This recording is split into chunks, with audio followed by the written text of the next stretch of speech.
Hello dear student, आज फिर से हम आपके क्लास में उपस्थित हुए हैं। अतीत से वर्तमान कक्षा 7 भाग 2 का पार्ट 2 का प्रश्न उत्तर सहित आप मेरे वीडियो में फुल बने रहिएगा और वीडियो को वॉच कीजिएगा।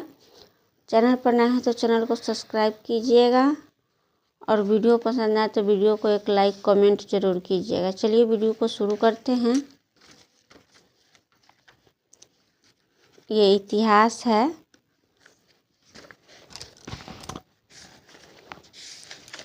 देखिए, पाठ का नाम आपको दिखा देते हैं। इतिहास है नए राज एवं राजाओं का उदय। देखिए, यहाँ क्वेश्चन जगह जगह दिया है, लेकिन ये पूरा पढ़ करके हम बनाएंगे तो क्वेश्चन बहुत बड़ा हो जाएगा वीडियो, इसलिए चलिए हम इसका प्रश्न उत्तर ही आपको सीधे कराते हैं सरल भाषा में। सब बहुत ही चैप्टर है। देखिए, कह रहा है फिर से याद करें, जोड़े बनाइए। सोमनाथ कहाँ है? गुजरात में है। पाल्यवंश कहाँ है? लोगों द्वारा चयनित शासक। गोपाल कहाँ है?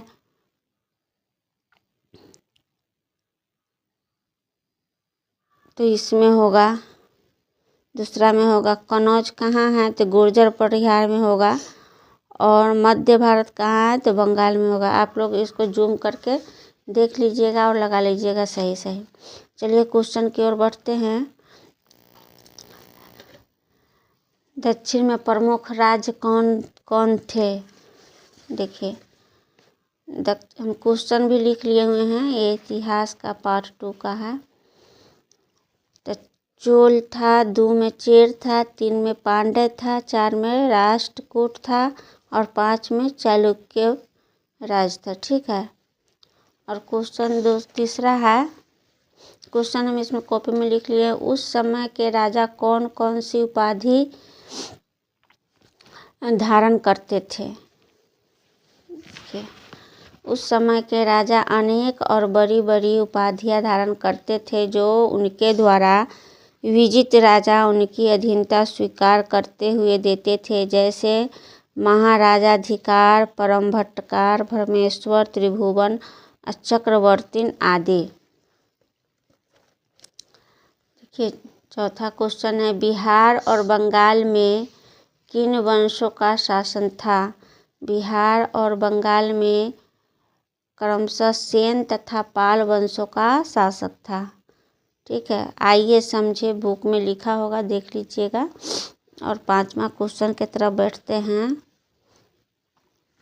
5वां क्वेश्चन क्या कह रहा है आपको दिखा दे। तमिल क्षेत्र में किस तरह की सिंचाई व्यवस्था का विकास हुआ? तो देखिए, तमिल क्षेत्र में जो है सिलेशन के लिए पानी की व्यवस्था करने के लिए डेल्टाई क्षेत्र में तट बनाए गए और लोगों तक पानी को पहुंचाने के लिए नहरें खोदी गई। सिंच के लिए कुओं की संख्या बढ़ी। बारिश का पानी बर्बाद न हो इसलिए उस पानी को एक साथ लाने के लिए बड़े बड़े तालाब बनाए गए। ये सभी काम योजनाबद्ध तरीके बताए गए। राज्य कर्मचारियों के साथ साथ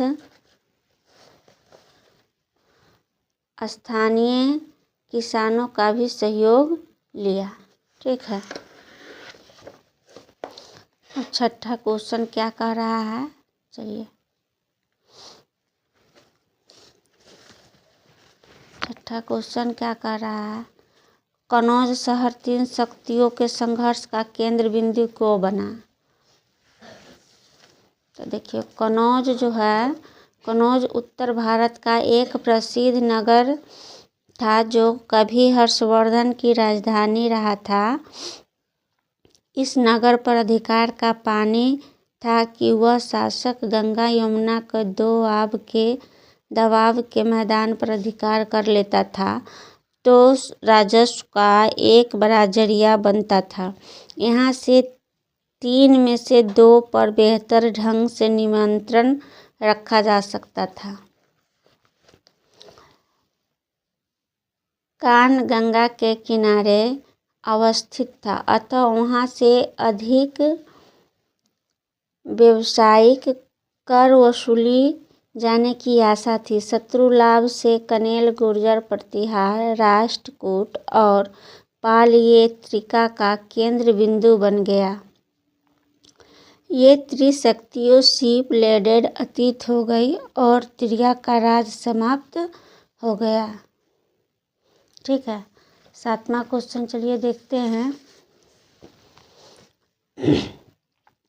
महमूद गजनवी अपने विजय अभियान में क्यों सफल रहा?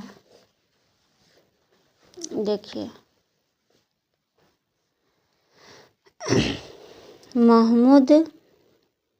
गलती हो गया था, छूट गया था। महमूद गजनवी अपने विजय अभियानों में ही लूट अभियानों को शामिल करते हैं। उसने जब भी आक्रमण किया तो सिद्धांतों के साथ बड़े बड़े नगरों को लूटा। उन्होंने कभी भी भारत में अपने स्थायी शासन की बात नहीं सोची। इन लूट अभियानों में हमेशा सफल रहने का एकमात्र कारण यह था कि यहाँ के पराव शासकों में मेल नहीं था। राजपूत शक्तिशाली थे, लेकिन वे अपनी शान समझी में ही योद्धा बने रहें। एक राज लूटता रहता है तो अन्य सभी देखते रहते हैं और संगठित ही उद्यम भी होते रहते हैं। मुझे इतनी भी समझ नहीं थी कि वह स्थिति कभी भी सामने आ सकती है। महमूद गजनवी अभियान में सफल रहे। आइए चलते हैं 8वां उत्तर की तरफ।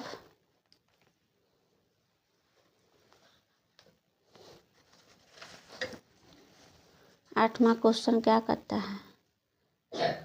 सामंतवाद का उदय किस प्रकार हुआ? तो देखिए, 7वीं से 12वीं शताब्दी के बीच भारत में संतवाद का उदय हुआ।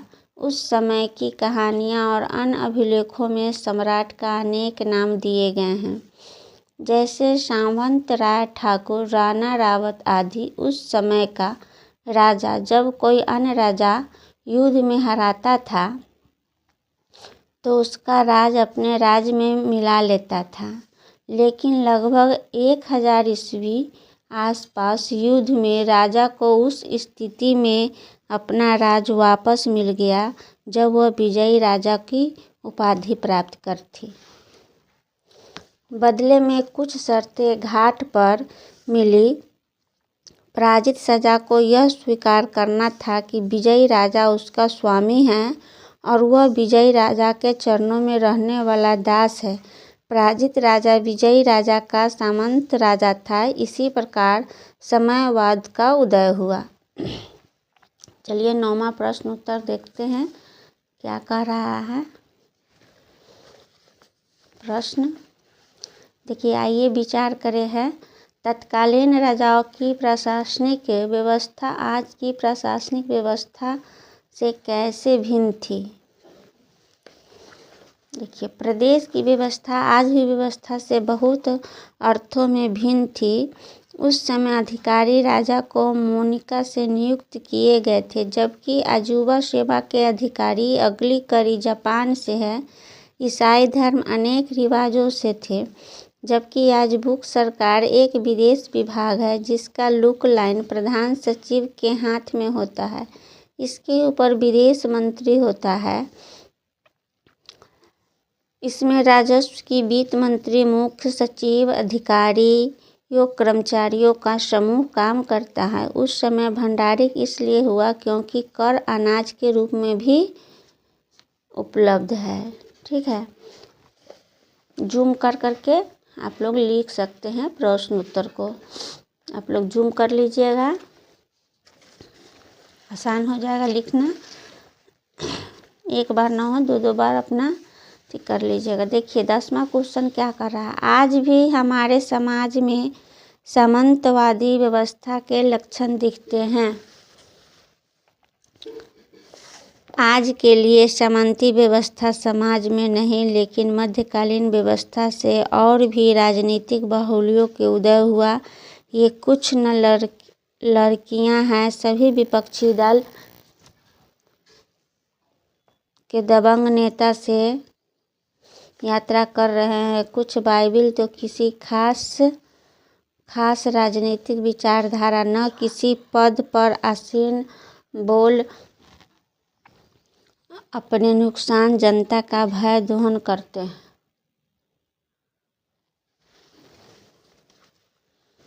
ठीक है, 11वां क्वेश्चन। चलिए, मध्यकाल के मंदिर अपने धन दौलत के लिए काफ़ी प्रसिद्ध थे। भव्यता को दृष्टिकोण से आप अपने पास के मंदिर से तुलना करें।